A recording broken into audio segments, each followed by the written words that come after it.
nonsense. Wagyu beef is healthy and packed with monounsaturated fatty acids. It's also packed with protein, vitamin, and minerals like iron. Wow. Hello and welcome to the Abroad in Japan podcast. Probably the best way of learning about life in Japan without actually being in Japan. I'm your host, Chris Broad. We're joined, as always, by England's top Japan enthusiast, Mr. Pete Dawson himself. Pete, how the devil are you doing? What's going on? What's going on, Chris, is that I have fallen in love. Oh, so have I. I just had a Wagyu beef burger. You just had a Wagyu beef burger. So Kuroge Wagyu. Oh, yeah. When we are in the England and the London, you can't see this on the audio version of the podcast, but I've got a silly gaming chair I bought that cost me like a ridiculous amount of money. And then when I built this little studio in my cabin, I had to use glue to stick a lot of the insulation, the sound insulation on the wall, and so a lot of glue got on my chair.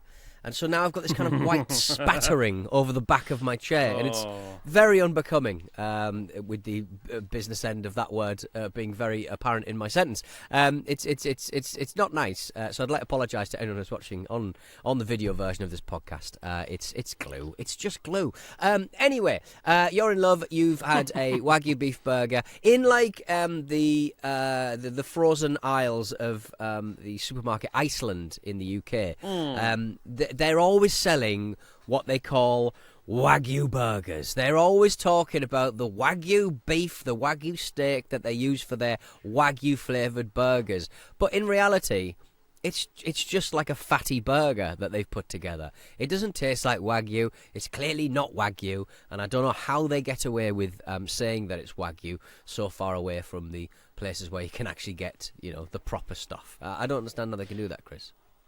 I hate them. I've actually just finished scripting a segment of a video about that because it's pissed me off. I just hate, like, the word Wagyu's become so liberally used on shitty meat. And, Iceland burgers and all burgers in the UK that use Wagyu. It's not really Wagyu, right? It's a bastardised, it would be £100 million. Wagyu. Because, like, you buy, like, a bit of it. You can buy A5 Wagyu steaks in the UK, but it is, like, for a piece about the size of, like, your mouth, it's about 70 quid. Buy it frozen, and then it comes, and then you cook it, and it's delicious. But so it's proper A5 Wagyu steak, but it's just so expensive. So that one burger would be, like, 300 quid to make a Wagyu steak burger in the UK. I mean, it's not Wagyu steak per se. What I had today, it wasn't a steak. It was like minced up Wagyu, right? And it cost about 1,000 yen for the burger, the patty, the whole burger, which is a little bit pricey. It's more expensive than the Shake Shack burger, and Shake Shack are, of course, the one you have to sell your children and your house for. It's so expensive, but it felt like it was worth it. It was a really good burger. I can't stop thinking about it. I only ate it an hour ago. And I just can't stop thinking about it. It was so juicy, so buttery, peppery. Oh, God, here he goes. Cheese, tomato. He's off on one. Oh. But, like, I hate this Wagyu nonsense that's not really Wagyu. Right. If you eat Wagyu outside Japan, 999 times out of 1,000, it's some bastardized shite.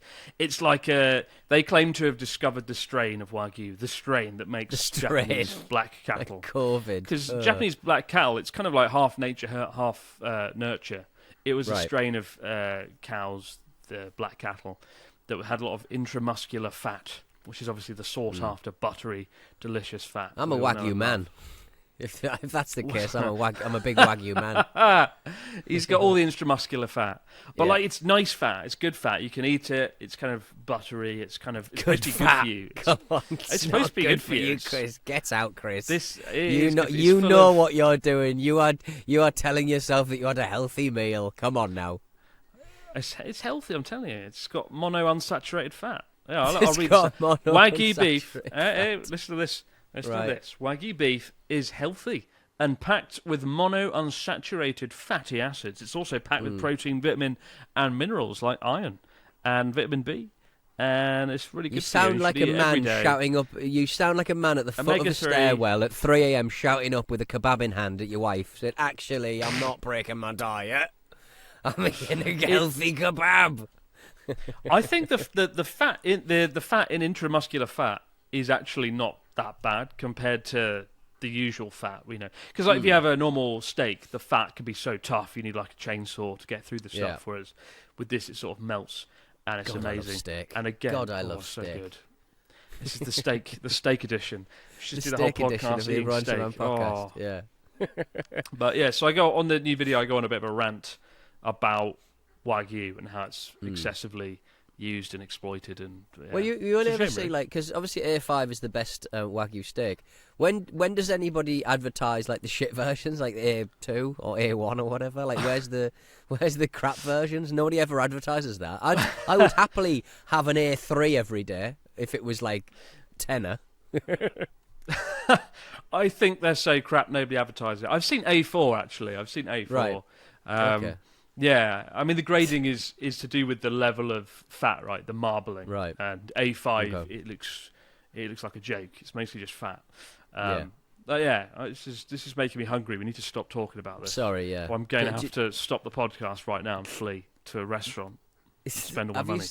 Have you seen the? I actually launched it in this saying that I'm in love because this is a sort of news story we spoke about like maybe a couple of years ago about the monster wolf that the Takakawa City organisations have put together. This scary wolf, and for some reason this video was on the BBC website this week, and it's basically just got loads of videos of this kind of like robot wolf stalking the environs of Takakawa City, scaring off bears from the food that we've got in the farming communities here, and I could not want this more. I could not want a wolf that scares bears off more.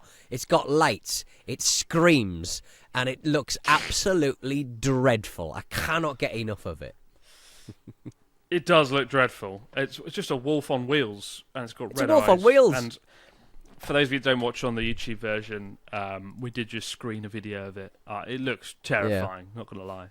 It's cool, though. What's the purpose of it, then? To frighten the bears, you say? Frighten the bears off, children. yeah. Apparently more and more local governments, because obviously, over COVID, bears have started kind of like retreating away from their homes and into the cities to get food and stuff, because no one's travelling out. And they are obviously that's rather startling for a lot of communities in Japan, I think it's fair to say. And so a lot of governments are ordering these quite rudimentary, scary wolves that scare the bears off. And it's crazy stuff, really. It really is absolutely mad. You're a rudimentary, scary wolf, Pete. I am. I'll take it. I'll absolutely take it. 4 people were killed by bears. Yes, 2021. 4 people were killed. 10 were injured. Yesterday. Outrageous. Yeah. Yesterday, 4 people were injured by it. Well, Hokkaido's kind of, because obviously during the winter months, everybody in Hokkaido they're all out and about skiing and stuff, and people pop up there to do their winter sports and hang out there for the snow festival. You got to watch out for the bears, Chris. You got to watch out for the bears. I do. This podcast might as well just be the bear podcast. Unbearable. That's all we talk about. Literally 1 in 3. Although, to be fair, we've done a very good job avoiding the tattoo topic for the longest time. That's true, yeah. Given that's that true, yeah. one in every podcast. Emails the episode was about bloody tattoos. So bears became the new tattoos, but what comes after bears? Exactly. Let us know in the comments, guys. What comes after bears? We got a story this week from Mossa, or Moser. He says, "Dear duo affables, I live in the UK and I'll be visiting Japan for a month from February to March 2024. However, I committed a most unfortunate error. Thus, request the might of the duo affables." That sounds so awkward. The duo affables. The affable duo would make more sense, surely. After locating and reserving a room in Tokyo at a lovely 4-star hotel, I realised to my horror that I'd left my VPN on, set to Japan throughout the booking process. Yeah. As a direct result, I've greatly benefited. Oh. Why did you realise to your horror? Both the room rate and choice of currency are in my favour. The payment will be paid at check-in, so the room is not officially mine until I arrive and pay. But then, I opened, and the booking confirmation said, it clearly states in the top left, below my name, country of residence, Japan. I was fine with this until I scrolled to the very end of the document and read my room. In the notes section, the first word of the first bullet point is written in no other colour than the utmost serious red and all in caps. It reads, "Important.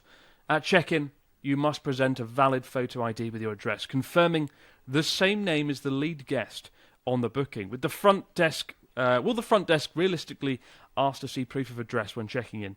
Please note, I'm very respectful of other countries and cultures, and I don't want to be a menace at any time." I also watched several videos by a Canadian YouTuber living in Japan where he promotes his VPN sponsor, saying you can get cheaper hotel prices if you say you're in that country. So I thought it was okay. Thank you for any advice, Mossa, who's worrying about nothing. I think you'll be all right, man. It sounds very much like, I mean, the message here, I think, from the Bron Japan podcast is never trust a Canadian YouTuber because they are liars. I'm joking. They're obviously, they're not going to check. They're not going to. I mean, even if you wrote, I think we were on holiday for about 3 weeks, and every single last one, I wrote my partner's name as Sarah Poo Poo or Sarah Farts, and I wrote where I was from. Dickhead Avenue. I wrote so many fake addresses. They don't know where you live. They don't care where you live. It's just that if you smear poop on the walls, they've got somewhere to sort of send the invoice effectively. So I wouldn't worry unduly unless you are going to smear poop on the walls. Don't do that. Or cook a lobster in a kettle, as happened in a story last year. One of my favourite Abroad Japan podcast stories was the man who cooked a crab in a hotel kettle, which is just good stuff. And the hotel room smelt of crabs, and the hotel was really pissed about it. So don't cook a crab in a kettle. Yeah. But no, really, you don't have to worry about anything. I don't think you get a price discount using a VPN.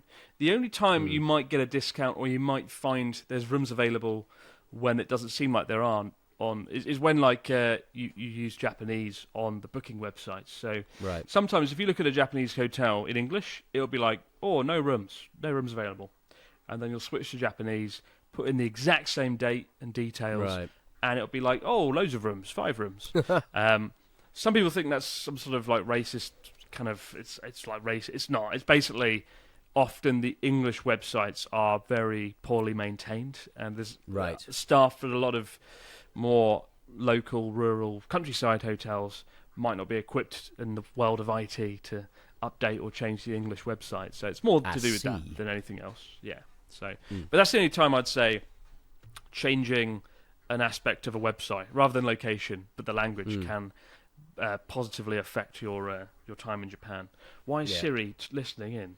Siri's listening to my every word and just. What have you said to Siri? He said order a hotel room. Yeah, I said it started recording when I was speaking. It said it's got recorded. Changing an aspect of a weather rather than location of language can possibly affect your air. And Siri, it sort of broke Siri. So just I don't understand.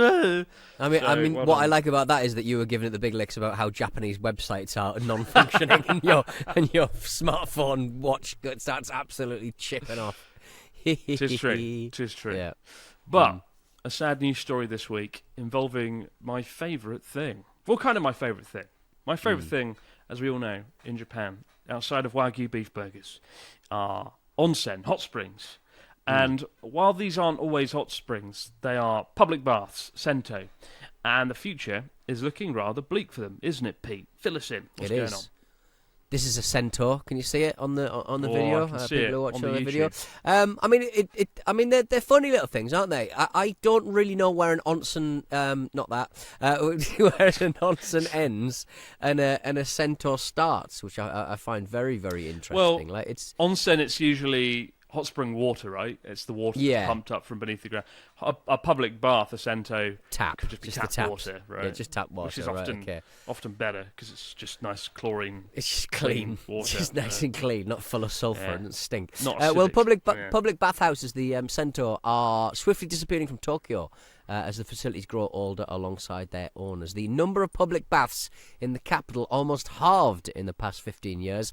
462 operating as of the end of last year, according to the Metropolitan Government. The figure has dropped by more than 80% since '68, when Sento were much more popular, and I guess a lot of households didn't have any bathing facilities in there, so people would sort of attend these massive public baths. There's now fewer than one public bathhouse per 10,000 people in every municipality in Tokyo, except Taito Ward. Maybe there's more there. But the operators of these bathhouses closed in the last 15 years listed their reason for shutting down. Mainly, the facilities were just kind of going to rack and ruin. They just didn't have enough money to do them up again.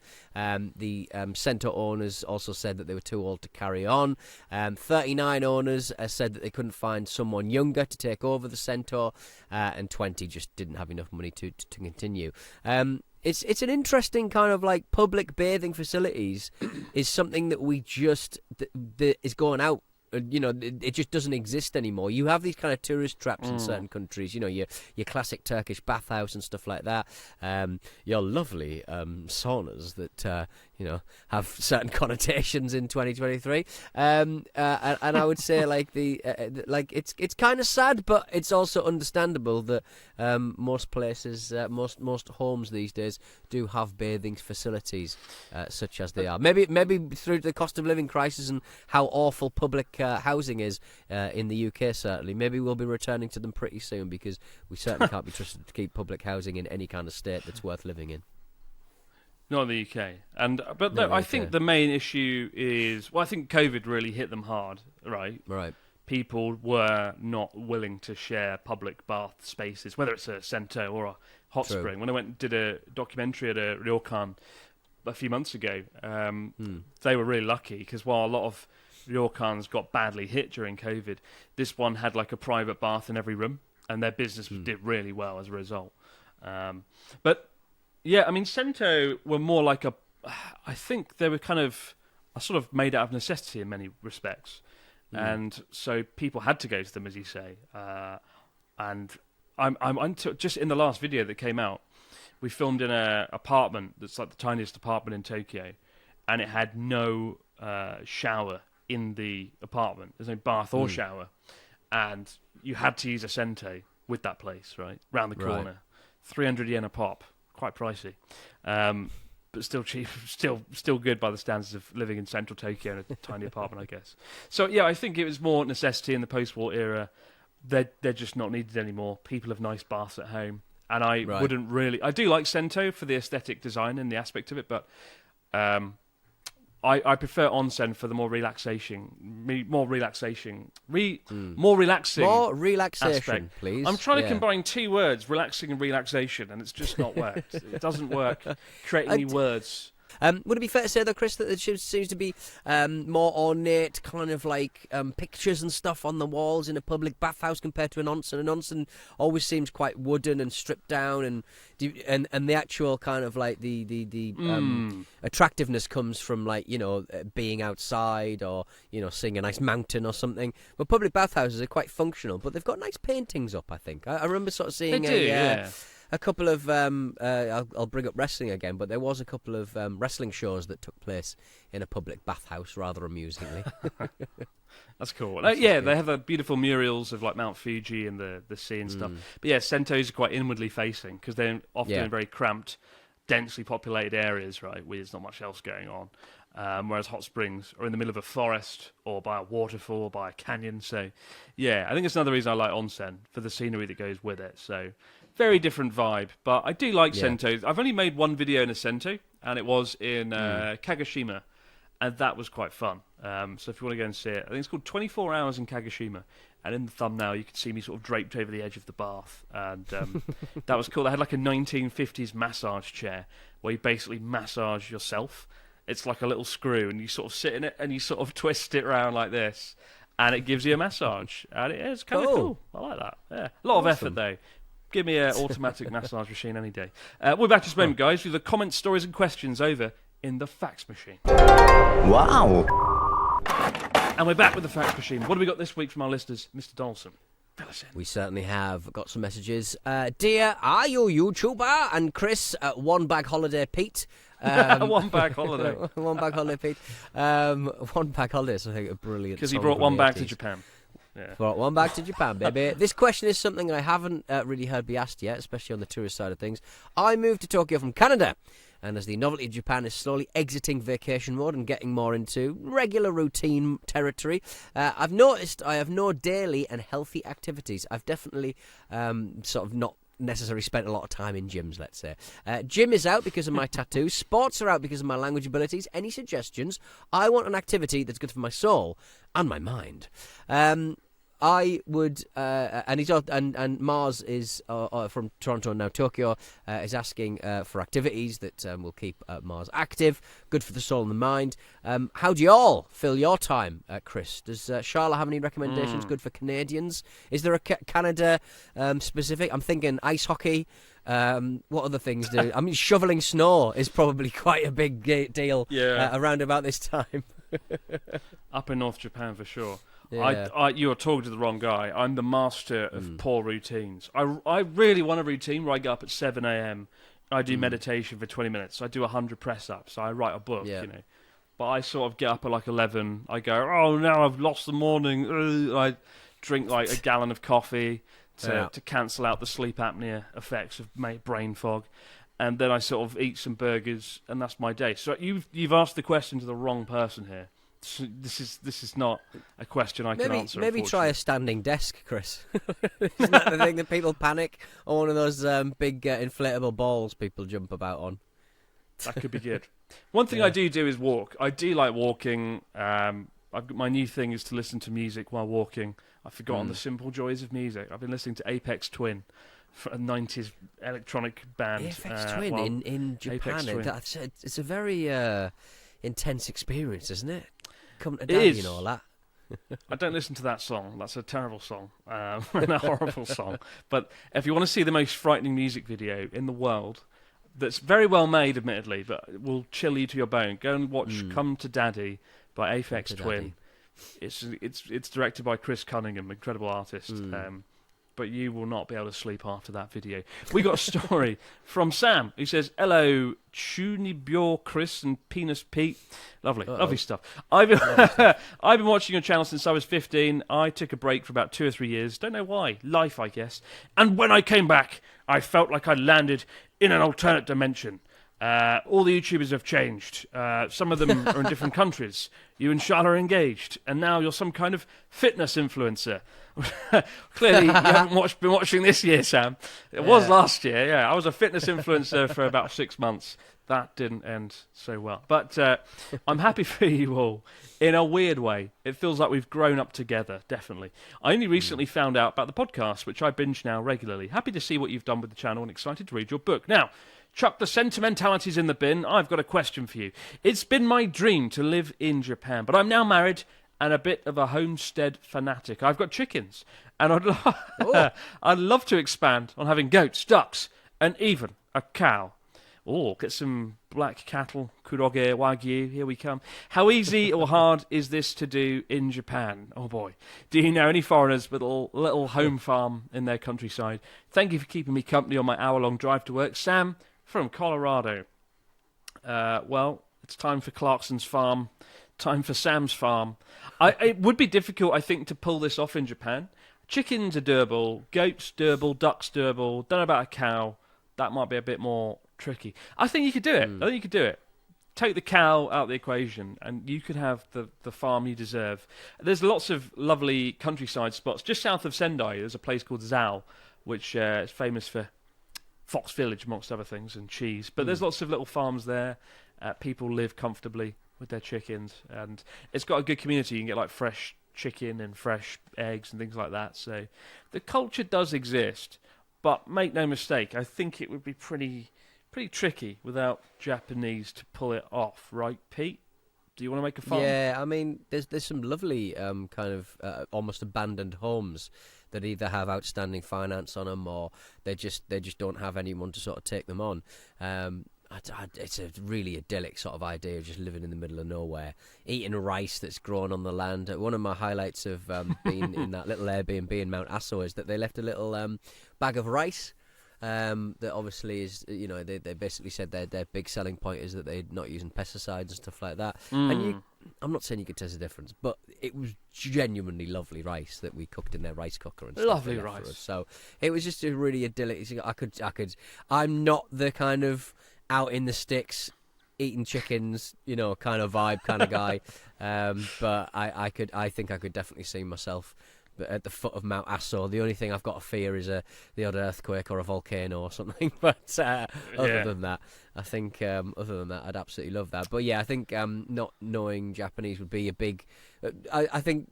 But would it not be clear as long as you got the house and got the home and got set up on your homestead, you could probably get by with just, working your land and not talking to anybody?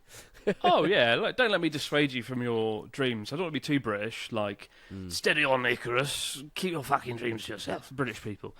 Do what you want. Go make a farm in Japan. You do it, I'll make a video about it. I'll vlog it and be like, look at Sam, and he lives out here and he has a chicken. I'll vlog it, Sam. So do it. Genuinely, I think it'd be quite fun. I don't know enough foreigners who do cool stuff like that. Yeah. It's really fun when you meet a foreign person who's lived in Japan 10 years and done something obscure. So you could be that guy, Sam. You could be that guy. We've got one last question from Timothy. It says, "Hello, Chris and Pete. Riding on a train on the way from Hakone to Tokyo right now. I have but 2 quick questions. First, have you tried the new shrimp McNuggets at Donald's? They're delicious. No. Second, how does the Japanese alphabetizing system work? I've been to 2 different... This is not a quick question. I've been to 2 different record stores looking for music, and the layout eludes me. Is it left to right, up to down? Is it Ati-ue or Sashi Suseso, and so on? For instance, an older but great band called X Japan, would that be under as in Exu Japan, or X as in X? I eventually stumbled on a few things I wanted, but I never did figure out how it works. Thanks for the content, Timothy. Funnily enough, Timothy, I want to know the exact same thing, because I started collecting records, like everyone does when they're bored. I started collecting records, and I went to Tower Records in Shibuya. And for the love of God, I couldn't work out what was going on with the records. It was really weird. I couldn't find where anything was. So I'm not sure. Do you know, Pete? You like music. You like your music. There was there's a retro video game enthusiast called Metal Jesus Rocks on YouTube, who's a friend of a gal called Kinsey, who moved to, we spoke about before, she moved to Kyoto to work for a video game company called Chuhai Labs, and he was in Osaka doing some filming with Kinsey, and he was exactly the same. He was looking for specific video games in these kind of secondhand video game stores, and it's just bewildering. His advice is just find the Japanese find the Japanese artwork of your of the game you want to find and hunt it out that way, because obviously Japanese covers are different to the Western releases as well. But I mean going down Mandrake and seeing all the manga all sort of on the shelves, it's really hard to figure out where in what I realise it must be the vowels or the lettering system that you start with, but how that's ordered, I haven't got a bloody clue, to be honest, and it's above my pay grade. It's a mystery. It's a mystery that we'll try and unravel in a future episode. We'll never. Yeah, that'll be our next job, and in a few weeks' time we'll figure it out and we'll let you know. We will. But until that day, Timothy, keep the stories, questions, comments coming in to abroadinjapanpodcast@gmail.com. Comment below. # Fax Machine in the YouTube comments section. We might pick Have you tried the shrimp out. nuggets? Have you tried the shrimp nuggets? # No, Fax Machine. But I'll try them. They sound kind of awful, but if Tim says they're delicious, then maybe they're delicious. Yeah. We'll go and try them. But for now, guys, have yourself a great few days. We'll see you right back here to do it all over again on the Abroad in Japan podcast. Bye for now. Have a great week. Bye bye.